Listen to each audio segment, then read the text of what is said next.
Hello, this is that BMS guy. This is a post MS150 ride video. It's been like 2 weeks. So we have our bike, right? The Carver Tie RM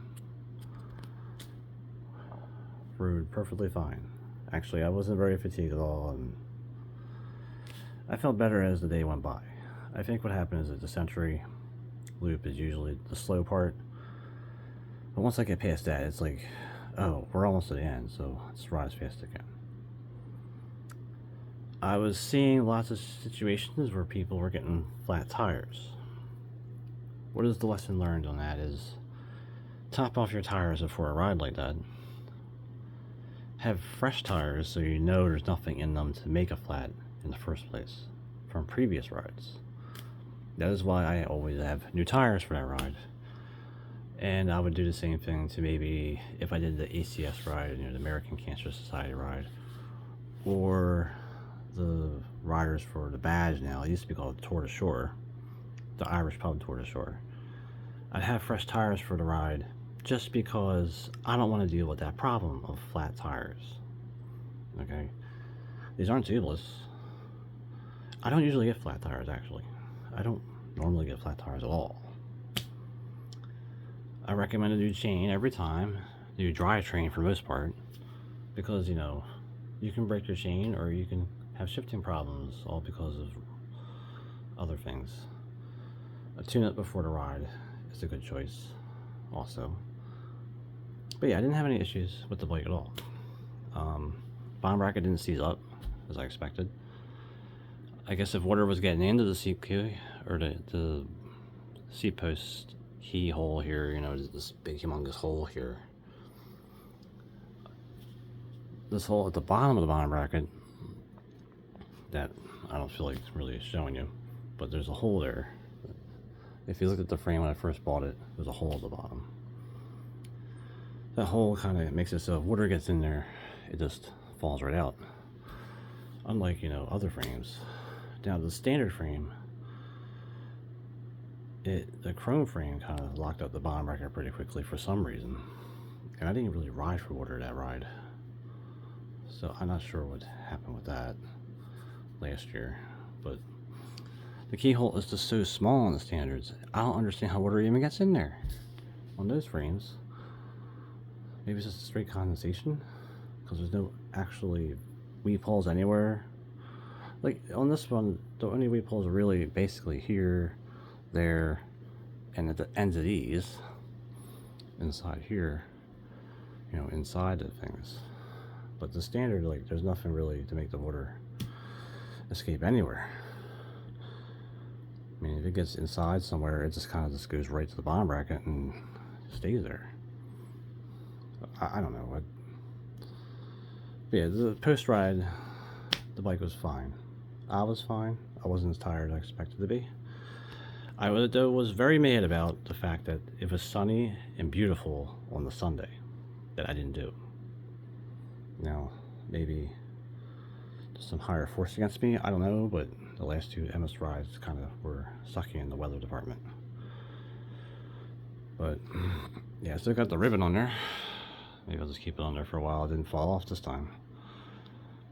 I think I still got last year's ribbon, but it usually does just fall off during the ride.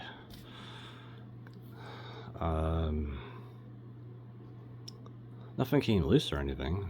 I mean, the cranks stayed pretty tight. Other than the bike was filthy, I just cleaned it. Chain's still pretty dirty. It's still covered with that wax that it came with, so it's fine. I already showed all the shirts in the last video, so if you want to look at all the shirts I had for every ride I did, it was the last video I just did about the actual ride, so you'll see it then. Another reason why I changed the tires, actually, I'm just going to talk about that. The one tire, it wasn't one of these, but sometimes they get like a big gash in them from something, like you see that guy right there. But there was like a night cycle ride where I heard something go on my tire and I got it out before it gave me a flat. It ended up giving me a flat later on because the gash was so big that the tube was throwing through the gash. So I later on put a boot on there, like one of them park boots, those white plastic things. And lately it started cutting through the tube and gave me a flat like last time I did a ride.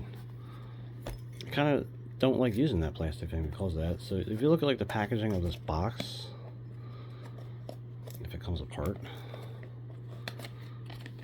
but it's like a thin cardboard. That's usually the best thing to use as a boot. And you can fold it in half too, like make it 2 layers and then cut it to the size that you need. Then usually I still have to put something like another layer of tube over the old tube, or the tube that's taking the air. You put the old tube that had a flat, cut the inside of it out, and just put it as an extra layer over the tube, sort of like a Mr. Tuffy, and then use the boot over that, so you know that the boot still isn't going to cut through the tube. It will cut through, you know, the upper layer before it goes through the lower layer. It doesn't prevent flats, it just prevents like the tube from being damaged by things like this.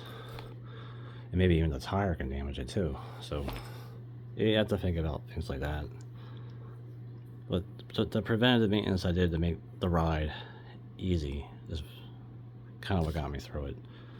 Most of the flats I've seen, they were kind of like basically caused by a rumble strip. If you hit the rumble strip wrong with anything smaller than 28mm tires, you're going to get a pinch flat. Meaning it could have just been because they hit the things too fast. Even though those bigger wheels are so better, as everyone says, the 700 wheel is so much better than your 20-inch wheels. It rolls so much better. Well, when it hits those rumble strips, why does it get flat so easy? Why is it more susceptible? Just saying. Well, anyway, yeah, this is just a post MS-150 ride video on how I feel after a few weeks. I'm going to do that ride again. I'm going to sign up for it. I'm not going to be on the team because I'm not a team player. I was on the team Evil Genius before, but when you're on a team, you figure you'd see other team members. And I never really seen those team members ever on any of the rides, actually.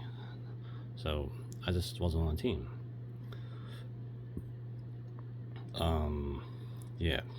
So anyway, this is that BAS guy, and thanks for watching.